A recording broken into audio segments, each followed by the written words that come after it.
"Don't push that button," she told him in their living room.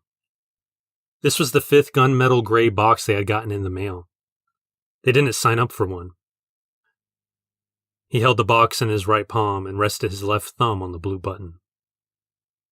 "This is the 5th one," he said. "It's a sign." "No, it means that someone made a mistake. It's not ours." He looked at her. "Please?" She shook her head. "No, and that's final." She walked back to the bedroom. He shook his head. "No, it's not final." He pressed the blue button. That night in bed, he had a dream. He dreamed he was floating on his back in the ocean, bouncing gently up and down and up. Then from the blue and red and purple sky came a gray jellyfish of black blades and wires. A growl like heavy gears grinding against and into something soft. He woke up before he could scream. In the morning, the box was gone. They must have come in the night. He had heard they did that. No one would ever know if it was true or not. "Honey, I'm beautiful," she said as she walked into the dim living room. She told the truth. He looked at her, smiled, and her beautiful lips curled into a disgusted snarl. She screamed. She passed out. He touched his face and felt pockmarks. He pushed his forefinger 2 inches into his cheek, then his thumb 6 inches into his head. He looked at his fingers and saw wet yellow paste. No. What? No mirrors in the living room, so he wobbled swiftly, to the bedroom and fainted when he saw his reflection in the full-length mirror next to the dresser. A yellow block of cheese for a head, a larger yellow block of cheese for a body, and thin white cheese sticks for legs.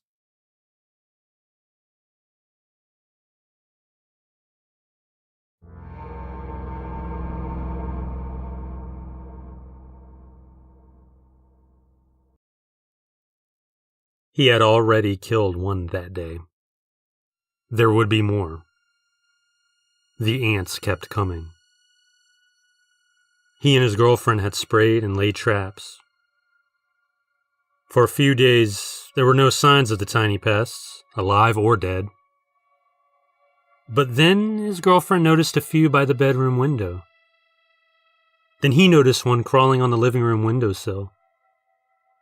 Then he smeared 2 on his leg one night. He had already killed one that day when he realized there would be no winning this war. He was off from work that day. His girlfriend had to work, but would be back at noon for lunch. He flipped through 100 channels for an hour, ate breakfast, washed his dishes, and looked out the living room window at the empty parking lot below.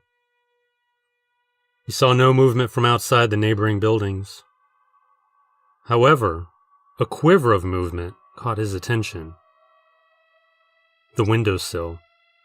Inside, 2 tiny specks of brown, twiddling, scurrying in roundabout arcs. He crushed them with his thumb. He was about to wash his finger off, but he saw more on the window itself. 4, 5, 6 more ants? He went into the kitchen and grabbed the ant killer. The spray bottle was getting a lot of use lately, but it was still half full. Returning to the window, the man saw the scurrying had doubled. Faster, faster, more.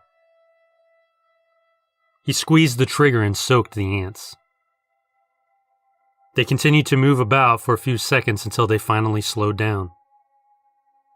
He sprayed them again and then went around the small apartment, spraying the windows, baseboards, drains, any openings, any possible entryways for the ants to invade his territory. Finally, he wiped the dead ants up with a wet paper towel. He told his girlfriend at lunch about the ants, and she insisted that they continue to be vigilant. They ate. She left. He decided to spend the afternoon watching a movie. No sooner had he started the movie that his arm started to itch. He looked and saw no bite, no mark. He scratched anyway. The itching persisted. He got up from the couch and checked the couch for any ants. He saw none. A prickle on the back of his neck. He reached back and so happened to see the window twitch. He squeezed his eyes closed briefly and saw more ants on the glass. He left the ant killer next to the window. He knew he'd need it again. He snatched it up and sprayed the window. The ants were on the outside. He looked down the building and saw ants in a thin trail up and down the wall.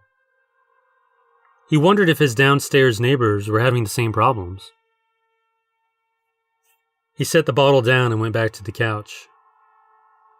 His neck still itched. Now his crotch. He stopped the movie and took a shower. The movie was over and he was asleep. The window was clear. And then a singular dot of brown appeared at the bottom of the window, outside. The man woke and remained silent. He thought he could hear a squishing sound, as if someone was walking through muted mud. He couldn't pinpoint where the sound was coming from, or if he was still dozing. He turned to the window and saw the ant halfway up the glass. He was awake now. He got up and saw the ant was on the inside. He bent to pick up the bottle and saw an ant on the back of his hand. He laid his finger on it to squash it and felt a pinprick of pain. He squashed it and his finger went into his hand deeper than it should have. He looked at his hands and saw ants scurry from the bottoms of his hands up and over to the tops. His thumbs were covered in brown and black. He shook his hands frantically, but they wouldn't come clean. His hands felt tingly as if the blood flow was returning to them. He slapped his left hand against the window and his hand dissipated into tiny black ants which scattered over the window and wall.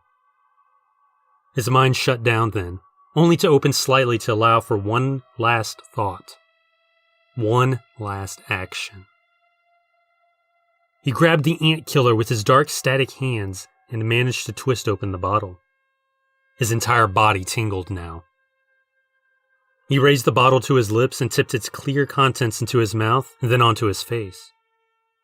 But by then, it was too late. She was outside with her 10-month-old. She was smoking a cigarette, looking up at the second-floor apartment window. Her boy was playing in a small patch of grass, gooing and gogging. She smiled at him, then returned her attention to the apartment above. She still couldn't believe what had gone on up there. She met her neighbors shortly after they moved in, and they seemed normal, nice. She talked to them when they would pass on their ways to and fro. Nothing the couple said or did suggested the terrible scene that would befall them. She shivered. She stamped out her cigarette on the sidewalk and walked over to her baby boy. He was chattering quite happily. She smiled down at him. He looked up and smiled back. A small black ant on his baby thumb.